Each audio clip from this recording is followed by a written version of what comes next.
자기 전에 들으면 마음이 편안해지는 부처님 말씀 7가지. 안녕하세요, 여러분. 오늘도 제 채널을 찾아주셔서 진심으로 감사합니다. 하루 종일 바쁘게 살다 보면 저녁이 되어서야 비로소 우리는 잠시 숨을 돌릴 수 있습니다. 그런데 막상 잠자리에 누우면 마음이 쉽게 가라앉지 않죠. 오늘 있었던 일들이 머릿속을 맴돌고 내일 해야 할 일들이 걱정되고 때로는 이유 없이 불안하고 초조한 마음이 들기도 합니다. 이런 경험 여러분도 있으시죠? 오늘은 그런 여러분을 위해 2500여 년 전부터 전해 내려온 부처님의 지혜로운 말씀 중에서 특히 마음을 평온하게 해주는 7가지 가르침을 준비했습니다. 이 말씀들은 단순히 옛날 이야기가 아닙니다. 현대를 살아가는 우리에게도 여전히 깊은 울림을 주는 삶의 지혜입니다. 잠들기 전 이 영상을 들으시면 하루의 피로와 스트레스가 조금씩 녹아내리고 마음이 점점 고요해지는 것을 느끼실 수 있을 거예요. 편안한 자세로 눈을 감고 함께 들어보시기 바랍니다. 구독과 좋아요는 더 많은 분들이 이런 좋은 내용을 접할 수 있도록 도와주는 큰 힘이 됩니다. 그럼 지금부터 시작하겠습니다. 첫 번째 말씀, 모든 것은 변한다. 부처님께서는 이렇게 말씀하셨습니다. 모든 것은 변한다. 변하지 않는 것은 변한다는 사실뿐이다. 이 말씀을 처음 들으면 너무 당연한 이야기처럼 들릴 수도 있습니다. 하지만 우리가 일상에서 겪는 많은 고통들을 자세히 들여다보면 대부분 변화를 받아들이지 못하는 데서 비롯됩니다. 좋은 일이 있을 때 우리는 이 상황이 영원했으면 좋겠다고 생각합니다. 사랑하는 사람과 함께 있을 때, 건강할 때, 일이 잘 풀릴 때 말이죠. 반대로 힘든 일이 생기면 언제까지 이런 상황이 계속될까라며 절망합니다. 하지만 부처님의 가르침에 따르면 좋은 것도 나쁜 것도 모두 변합니다. 영원한 것은 없어요. 이것을 깨닫는 순간 우리 마음에는 놀라운 변화가 일어납니다. 어떤 변화가 일어날까요? 먼저 좋은 일이 있을 때 과도하게 집착하지 않게 됩니다. 아, 이것도 언젠가는 변할 거야 라고 생각하면서 현재에 감사하되 집착하지 않는 마음을 갖게 됩니다. 그리고 힘든 일이 있을 때는 이것도 지나갈 거야 라는 희망을 품을 수 있게 됩니다. 실제로 우리 인생을 돌이켜보면 어떤가요? 과거에 너무 힘들어서 견딜 수 없다고 생각했던 일들이 지금은 추억이 되어 있지 않나요? 반대로 그때는 영원할 것 같았던 행복한 순간들도 지나갔죠. 변화의 법칙을 받아들이면 우리는 인생의 파도를 훨씬 평온하게 탈 수 있습니다. 높은 파도가 와도 이것도 지나갈 거야 라고 생각하고 잔잔한 바다를 만나도 이 순간에 감사하자고 생각할 수 있게 됩니다. 오늘 하루를 돌아보세요. 힘들었던 일이 있었다면 그것도 변할 것임을 기억하세요. 좋았던 일이 있었다면 그 순간에 감사하되 집착하지 마세요. 이것이 바로 부처님이 가르쳐 주신 첫 번째 마음의 평화입니다. 두 번째 말씀, 현재에 머물러라. 부처님의 두 번째 가르침입니다. 과거를 쫓지 말고 미래를 바라지 마라. 과거는 이미 지났고 미래는 아직 오지 않았다. 현재 순간을 깊이 들여다보아라. 현대인들이 가장 어려워하는 것이 바로 이것입니다. 현재에 머무르는 것. 우리는 항상 어디엔가 있습니다. 몸은 여기 있지만 마음은 과거나 미래에 가 있는 경우가 너무 많아요. 아침에 일어나자마자 오늘 해야 할 일들을 걱정하고 출근길에는 어제 상사가 한 말이 자꾸 생각나고 점심시간에는 다음 주 프레젠테이션이 걱정되고 저녁에는 내일 아침 일찍 일어날 수 있을지 불안해합니다. 이렇게 마음이 계속 과거와 미래를 오가다 보면 정작 지금 이 순간은 놓치게 됩니다. 그리고 놀라운 사실은 우리가 실제로 살 수 있는 시간은 오직 지금 이 순간뿐이라는 것입니다. 과거는 이미 흘러갔고 우리가 아무리 후회하고 원망해도 바꿀 수 없습니다. 미래는 아직 오지 않았고 아무리 걱정하고 계획해도 불확실합니다. 하지만 지금 이 순간은 우리가 직접 경험하고 있는 유일하게 확실한 현실입니다. 그렇다면 어떻게 현재에 머물 수 있을까요? 가장 간단한 방법은 호흡에 집중하는 것입니다. 지금 이 순간 여러분의 숨이 들어오고 나가는 것을 느껴보세요. 공기가 코로 들어와서 폐로 들어가고 다시 입으로 나가는 그 과정을 천천히 관찰해 보세요. 또 다른 방법은 오감을 활용하는 것입니다. 지금 들리는 소리, 몸에 닿는 감촉, 보이는 것들, 심지어 입안의 맛까지 의식적으로 느껴보세요. 이런 감각들은 모두 현재 순간에만 존재합니다. 현재에 머물 때 놀라운 일이 일어납니다. 불안과 걱정이 줄어들고 마음이 평온해집니다. 왜냐하면 대부분의 불안과 걱정은 과거의 후회나 미래의 두려움에서 오기 때문입니다. 현재 순간 자체는 대부분 평안합니다. 지금 이 순간 여러분은 안전합니다. 숨을 쉬고 있고 심장이 뛰고 있고 이 말씀을 듣고 있습니다. 이것만으로도 충분히 감사할 일이에요. 세 번째 말씀, 분노는 뜨거운 숯을 잡는 것과 같다. 부처님께서는 분노에 대해 이런 비유를 들어 말씀하셨습니다. 분노를 품는 것은 다른 사람에게 던지려고 뜨거운 숯을 손으로 잡는 것과 같다. 결국 화상을 입는 것은 자기 자신이다. 이 말씀을 처음 들었을 때 저는 깊은 충격을 받았습니다. 분노라는 감정에 대해 완전히 새로운 관점을 제시해주기 때문입니다. 보통 우리는 분노를 느낄 때 내가 화를 내는 것은 상대방 때문이야, 상대방이 잘못했으니까 화를 내는 거야 라고 생각합니다. 하지만 부처님의 가르침에 따르면 분노로 인해 가장 큰 피해를 받는 사람은 바로 분노를 느끼는 자신입니다. 분노할 때 우리 몸과 마음에 어떤 일이 일어나는지 생각해 보세요. 심장이 빨리 뛰고 혈압이 올라가고 근육이 긴장되고 머리가 아픕니다. 잠을 못 자고 식욕도 떨어지고 다른 일에 집중할 수도 없어집니다. 그런데 정작 우리가 화를 낸 상대방은 어떨까요? 우리가 밤잠을 설치며 화를 내고 있을 때 그 사람은 편안히 잠들어 있을지도 모릅니다. 우리가 그 사람 때문에 하루 종일 기분이 나쁠 때 그 사람은 즐겁게 하루를 보내고 있을지도 모릅니다. 이것이 바로 부처님이 말씀하신 뜨거운 숯을 잡는 것입니다. 다른 사람에게 던지려고 잡은 숯이 결국 내 손을 태우는 것처럼 다른 사람을 향한 분노가 결국 나 자신을 해치는 것입니다. 그렇다면 화가 날 때는 어떻게 해야 할까요? 먼저 분노라는 감정 자체를 부정할 필요는 없습니다. 화가 나는 것은 자연스러운 감정이니까요. 중요한 것은 그 감정에 어떻게 반응하느냐입니다. 화가 날 때는 잠시 멈추세요. 그리고 깊게 숨을 쉬세요. 그 다음 이렇게 생각해 보세요. 지금 내가 이 분노를 계속 품고 있으면 누가 가장 고통받을까? 답은 명확합니다. 바로 나 자신입니다. 분노는 독과 같습니다. 그 독을 마시면서 상대방이 죽기를 바라는 것과 같아요. 하지만 독을 마시고 죽는 것은 상대방이 아니라 바로 나 자신입니다. 분노를 내려놓는다고 해서 잘못한 사람을 용서하라는 것은 아닙니다. 필요하다면 단호하게 대처할 수 있습니다. 하지만 그 과정에서 내 마음을 독으로 물들일 필요는 없다는 것입니다. 오늘 밤 혹시 누군가에 대한 분노로 마음이 불편하다면 그 뜨거운 숯을 살며시 내려놓으세요. 그것이 바로 자신을 사랑하는 방법입니다. 네 번째 말씀, 마음은 모든 것의 주인이다. 부처님께서는 법구경의 첫 구절에서 이렇게 말씀하셨습니다.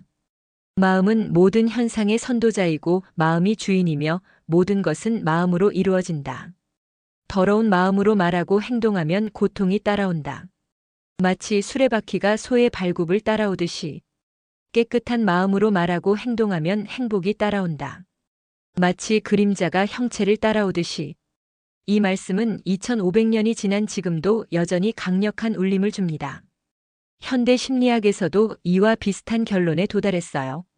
우리가 느끼는 감정과 경험하는 현실의 많은 부분이 우리 마음의 상태에 따라 결정된다는 것입니다. 같은 상황이라도 어떤 마음으로 바라보느냐에 따라 전혀 다른 경험이 됩니다. 예를 들어 비가 오는 날을 생각해 보세요. 어떤 사람은 우울해. 왜 하필 오늘 비가 와라고 생각하지만 다른 사람은 공기가 맑아져서 좋네. 식물들도 좋아하겠어라고 생각합니다.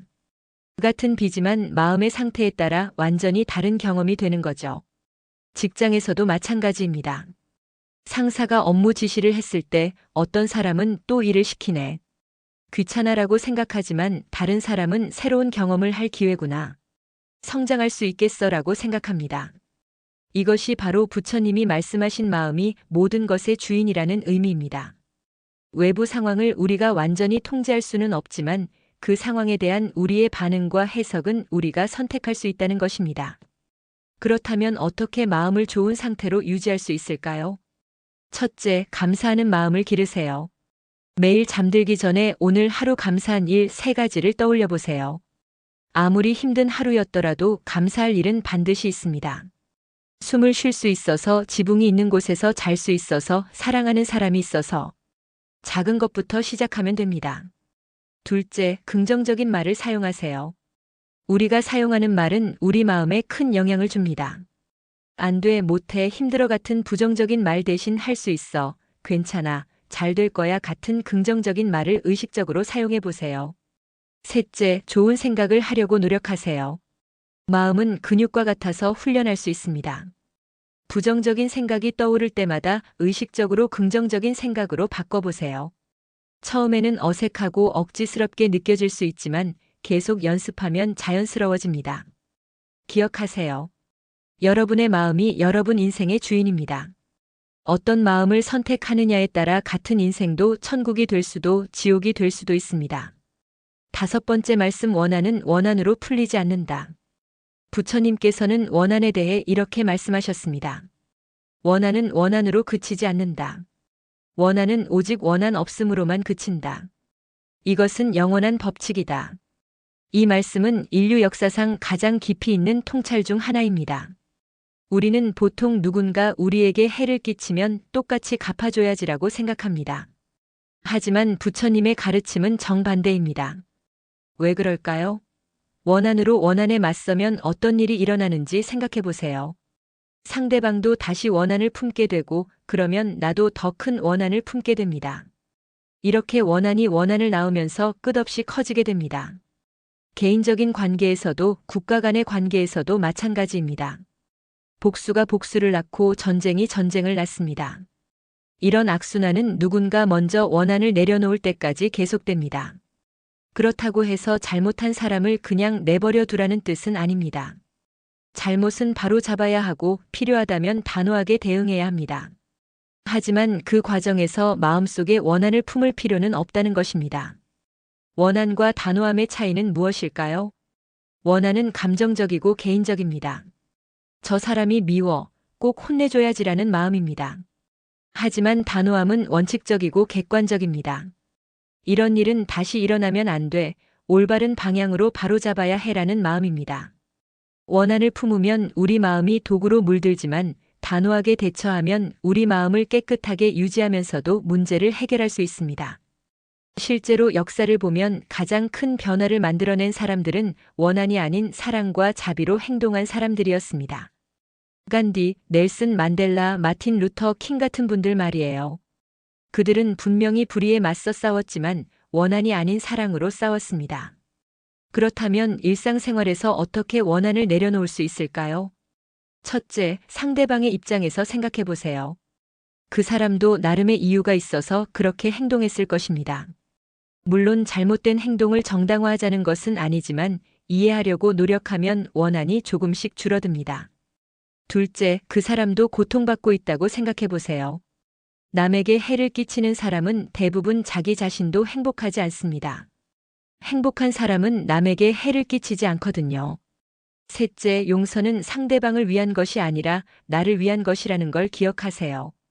용서한다고 해서 그 사람의 잘못이 없어지는 것은 아닙니다. 하지만 내 마음속의 원한이라는 독은 사라집니다. 넷째, 시간이 필요하다는 것을 인정하세요. 원한을 내려놓는 것은 하루아침에 되는 일이 아닙니다. 천천히 조금씩 내려놓으면 됩니다. 오늘 밤 혹시 누군가에 대한 원한으로 마음이 무거우시다면 그 마음을 조금이라도 가볍게 만들어 보세요. 그것이 바로 자유로운 삶의 시작입니다. 여섯 번째 말씀, 건강이 최고의 재산이다. 부처님께서는 건강에 대해 이렇게 말씀하셨습니다. 건강이 최고의 재산이고 만족이 최고의 부이며 신뢰가 최고의 인연이고 마음의 평화가 최고의 행복이다.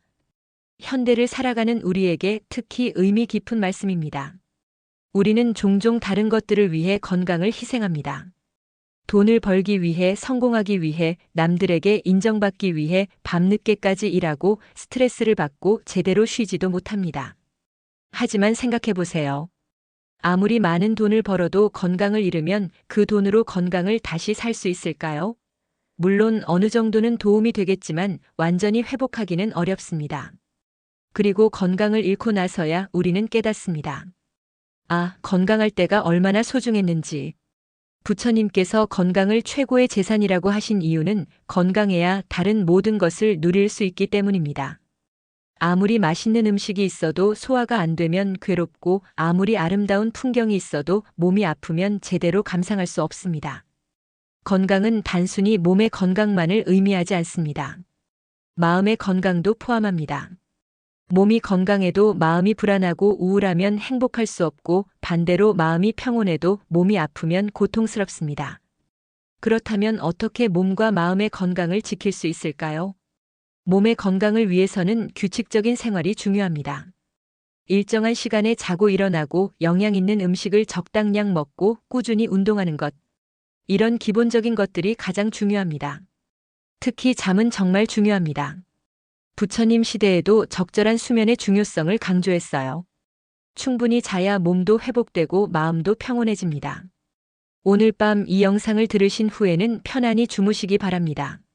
마음의 건강을 위해서는 스트레스 관리가 중요합니다. 스트레스를 완전히 없앨 수는 없지만 건전하게 해소하는 방법을 찾아야 합니다. 명상, 독서, 음악 감상, 산책 등 자신에게 맞는 방법을 찾아보세요. 또한 부정적인 생각들을 의식적으로 관리하는 것도 중요합니다. 걱정, 불안, 분노 같은 감정들이 계속 쌓이면 몸에도 나쁜 영향을 줍니다. 이런 감정들이 생길 때는 잠시 멈추고 깊게 숨을 쉬고 긍정적인 생각으로 바꿔보세요. 무엇보다 중요한 것은 균형입니다. 일과 휴식의 균형, 활동과 명상의 균형, 혼자 있는 시간과 다른 사람들과 함께하는 시간의 균형. 이런 균형이 맞을 때 우리는 진정으로 건강할 수 있습니다. 오늘부터라도 자신의 건강에 더 관심을 가져보세요. 작은 변화부터 시작하면 됩니다. 조금 더 일찍 자기, 물을 더 많이 마시기, 계단 이용하기, 스마트폰 보는 시간 줄이기. 이런 작은 실천들이 모여서 큰 변화를 만듭니다. 건강은 하루아침에 만들어지는 것도 아니고 하루아침에 무너지는 것도 아닙니다. 매일매일의 작은 선택들이 쌓여서 우리의 건강을 만들어갑니다. 오늘 밤 충분히 주무시고 내일은 더 건강한 하루를 만들어 보세요. 7번째 말씀, 자비로운 마음이 모든 고통을 녹인다. 마지막으로 부처님의 가장 핵심적인 가르침 중 하나를 나누고자 합니다. 모든 존재가 행복하기를 바라라. 모든 존재가 평안하기를 바라라. 모든 존재가 고통에서 벗어나기를 바라라. 이것은 자비심에 대한 가르침입니다. 자비심은 단순한 동정심이나 연민과는 다릅니다. 자비심은 모든 존재의 행복을 진심으로 바라는 마음입니다. 처음에는 이런 생각이 들 수도 있어요. 세상에는 나쁜 사람들도 많은데 그런 사람들의 행복도 바라야 한다고. 하지만 여기서 중요한 통찰이 있습니다. 자비심을 베푸는 것은 상대방을 위한 것이기도 하지만 더 중요한 것은 나를 위한 것입니다. 자비로운 마음을 가질 때 가장 큰 혜택을 받는 사람은 바로 그 마음을 가진 사람 자신입니다. 미워하고 원망하는 마음은 우리 내면에 독을 퍼뜨립니다. 하지만 자비로운 마음은 우리 내면을 치유하고 평화롭게 만듭니다. 이것은 감정적인 이야기가 아니라 과학적으로도 증명된 사실입니다. 자비 명상을 하는 사람들의 뇌를 촬영해보면 행복과 관련된 뇌 부위가 활성화되고 스트레스 호르몬이 감소한다는 연구 결과들이 많이 있습니다. 그렇다면 어떻게 자비로운 마음을 기를 수 있을까요? 먼저 자기 자신에게 자비로운 마음을 가져보세요. 우리는 종종 다른 사람에게는 관대하면서 자기 자신에게는 너무 엄격합니다. 실수했을 때 자신을 용서하지 못하고 부족한 부분이 있을 때 자신을 미워합니다. 하지만 자기 자신을 사랑하지 못하는 사람이 어떻게 다른 사람을 진정으로 사랑할 수 있을까요? 자기 자신에게 먼저 친절하세요. 괜찮아, 실수할 수 있어. 너는 충분히 잘하고 있어. 다음으로 가족과 친구들에게 자비심을 확장해 보세요. 그들의 행복을 진심으로 바라는 마음을 가져보세요. 그들이 건강하고 평안하기를 바라는 마음을 가져보세요. 그 다음에는 중립적인 사람들, 즉 모르는 사람들에게도 자비심을 확장해 보세요. 길에서 마주치는 사람들, 상점 직원들, 버스 기사님들. 이런 분들의 행복도 바라보세요.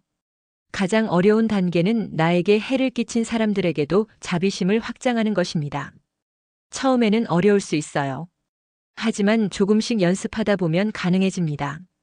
중요한 것은 그들의 잘못을 용서하라는 것이 아닙니다. 그들도 고통받고 있는 존재이며 그 고통에서 벗어나기를 바라는 마음을 가지는 것입니다. 행복한 사람은 남에게 해를 끼치지 않으니까요. 자비심을 기르는 간단한 방법이 있습니다. 매일 잠들기 전에 이렇게 마음속으로 말해보세요. 내가 행복하기를 바랍니다. 내가 평안하기를 바랍니다. 우리 가족이 행복하기를 바랍니다. 우리 가족이 평안하기를 바랍니다. 모든 사람이 행복하기를 바랍니다. 모든 사람이 평안하기를 바랍니다. 처음에는 말로만 하는 것 같겠지만 계속 하다 보면 마음에서 우러나오게 됩니다. 그리고 놀라운 변화가 일어납니다. 마음이 따뜻해지고 평온해지고 행복해집니다. 마무리 평온한 밤을 위한 마지막 안내. 지금까지 부처님의 7가지 지혜로운 말씀을 함께 들어보았습니다. 첫째, 모든 것은 변한다는 진리를 받아들이면 마음이 평온해집니다. 둘째, 현재 순간에 머물면 불안과 걱정이 사라집니다. 셋째, 분노는 나 자신을 해치는 독이라는 것을 알면 화를 내려놓을 수 있습니다. 넷째, 마음이 모든 것의 주인임을 깨달으면 인생을 바꿀 수 있습니다. 다섯째, 원한은 원한으로 풀리지 않으며 오직 용서로만 해결됩니다. 여섯째, 건강이 최고의 재산임을 기억하면 올바른 선택을 할 수 있습니다. 일곱째, 자비로운 마음이 모든 고통을 녹여줍니다. 이 7가지 가르침은 2500년 전에 주어진 것이지만 지금 이 순간 우리에게도 여전히 유효합니다. 왜냐하면 인간의 마음과 삶의 본질은 그때나 지금이나 크게 다르지 않기 때문입니다. 오늘 밤 잠자리에 들 때 이 말씀들 중에서 특히 마음에 와닿는 것 하나를 선택해 보세요. 그리고 그 말씀을 마음에 새기며 잠들어 보세요.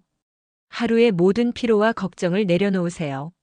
내일 일어날 일들에 대한 불안도 잠시 미뤄두세요. 지금 이 순간 여러분은 안전하고 평안합니다. 깊게 숨을 들이쉬고 천천히 내쉬세요. 몸의 긴장을 풀고 마음의 무거운 짐도 내려놓으세요. 부처님의 지혜가 여러분의 마음을 비추고 평온한 잠으로 인도해 주기를 바랍니다. 지금까지 함께 해주셔서 감사합니다. 구독과 좋아요는 더 많은 분들이 이런 좋은 내용을 만날 수 있도록 도와줍니다. 내일도 더 나은 하루가 되시기를 진심으로 바라며 편안한 밤 되세요. 각 가르침의 실생활 적용법. 혹시 아직 잠이 오지 않으신다면 오늘 들으신 부처님의 가르침들을 실제 생활에서 어떻게 적용할 수 있는지 구체적인 방법들을 더 알려드리겠습니다. 첫 번째 가르침 실천법 변화 수용하기. 매일 아침 일어나서 이렇게 다짐해 보세요. 오늘 하루도 새로운 변화들이 있을 거야. 그 변화들을 받아들이고 배워보자. 예상치 못한 일이 생겼을 때 짜증내는 대신 이것도 변화구나. 이 상황에서 무엇을 배울 수 있을까? 라고 생각해 보세요. 좋은 일이 있을 때는 이 순간에 감사하되 영원하지 않다는 것도 알고 있어라고 마음에 새겨보세요. 두 번째 가르침 실천법 현재 순간 살기. 휴대폰에 하루에 3번 알람을 설정하세요. 그 알람이 울릴 때마다 30초 동안 현재 순간에 집중해 보세요. 지금 느끼는 감각들, 듣는 소리들, 보이는 것들을 의식적으로 관찰해 보세요. 식사할 때는 음식의 맛, 향, 질감에 집중해 보세요. 텔레비전을 보거나 휴대폰을 하면서 먹지 말고 오직 먹는 것에만 집중해 보세요. 걸을 때는 발이 땅에 닿는 감각을 느껴보세요. 이런 작은 연습들이 현재 순간에 머무는 능력을 기릅니다. 세 번째 가르침 실천법 분노 관리하기. 화가 날 때는 즉시 반응하지 말고 10까지 세어보세요. 그동안 깊게 숨을 쉬면서 지금 내가 화를 내면 누가 가장 고통받을까? 라고 스스로에게 물어보세요. 분노 일기를 써보세요. 언제 화가 났는지, 그 이유는 무엇인지, 그 분노로 인해 어떤 결과가 생겼는지 기록해보세요. 패턴을 파악하면 미리 대비할 수 있습니다. 화가 났을 때 할 수 있는 건전한 발산 방법을 미리 정해두세요. 산책하기, 음악 듣기, 운동하기, 친구와 대화하기 등등. 네 번째 가르침 실천법 마음 상태 관리하기. 매일 아침 일어나서 오늘 하루 어떤 마음으로 살고 싶은지 의도를 정해보세요. 오늘은 감사한 마음으로 하루를 보내자, 오늘은 다른 사람들에게 친절하게 대하자 같은 의도 말이에요. 부정적인 생각이 들 때마다 스톱. 이라고 마음속으로 외치고 긍정적인 생각으로 바꿔보세요. 이것은 근육 운동과 같아서 계속 연습하면 강해집니다. 자기 전에 오늘 하루 좋았던 마음의 순간들을 떠올려 보세요. 감사했던 순간, 행복했던 순간, 평온했던 순간들을 기억하며 잠들어 보세요. 5번째 가르침 실천법 용서하기. 용서는 단번에 되는 것이 아니라 과정임을 받아들이세요. 나는 지금 당장 용서할 수 없어. 하지만 언젠가는 용서할 수 있기를 바라라고 생각해도 됩니다. 그 사람을 위해 기도하거나 좋은 마음을 보내보세요. 처음에는 억지스럽게 느껴져도 계속하면 진심이 됩니다. 용서하는 것이 그 사람의 잘못을 정당화하는 것은 아님을 기억하세요. 필요하다면 경계를 설정하고 거리를 두는 것도 괜찮습니다. 6번째 가르침 실천법 건강 챙기기. 매일 같은 시간에 잠자리에 들고 일어나는 습관을 만드세요. 수면 패턴을 일정하게 유지하는 것은 건강의 기본입니다. 하루에 한 가지씩 건강한 선택을 하세요. 계단 이용하기, 물 한 잔 더 마시기, 스트레칭하기, 일찍 자기 등 작은 것부터 시작하세요. 몸의 신호에 귀 기울이세요. 피곤하면 쉬고 배고프면 먹고 목마르면 물을 마시세요. 몸이 보내는 신호를 무시하지 마세요. 7번째 가르침 실천법 자비심 기르기.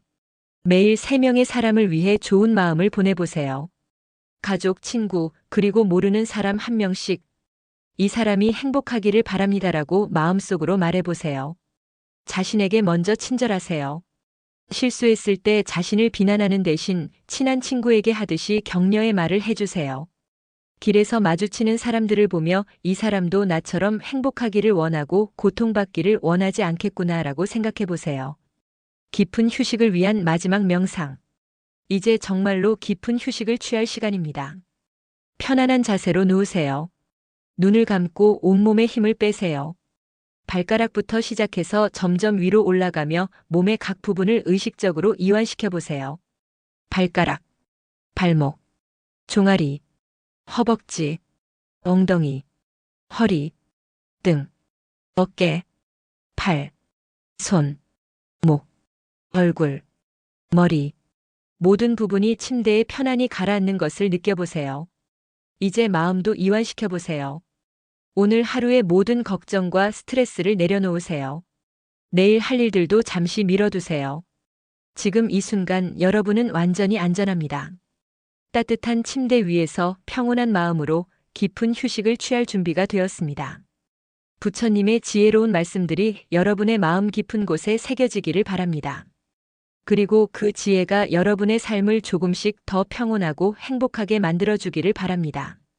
숨을 깊이 들이쉬고 천천히 내쉬세요. 들숨과 함께 평화를 받아들이고 날숨과 함께 긴장을 내보내세요. 모든 것은 변합니다. 오늘의 피로와 걱정도 변할 것입니다. 내일은 새로운 하루가 시작될 것입니다. 지금은 그저 편안히 쉬세요. 현재 이 순간에 머물러 보세요. 과거의 후회도 미래의 걱정도 모두 내려놓고 지금 이 평온한 순간을 온전히 느껴보세요. 여러분의 마음이 고요한 호수처럼 평온해지기를 바랍니다. 어떤 바람이 불어도 깊은 곳은 항상 고요한 호수처럼 여러분의 마음 깊은 곳에도 흔들리지 않는 평화가 있습니다. 그 평화를 느껴보세요. 그리고 그 평화 속에서 깊은 잠에 빠져드세요. 좋은 꿈 꾸세요. 편안한 밤 되세요. 내일 아침 새로운 하루가 시작될 때 여러분의 마음에는 부처님의 지혜가 함께할 것입니다. 고맙습니다. 안녕히 주무세요.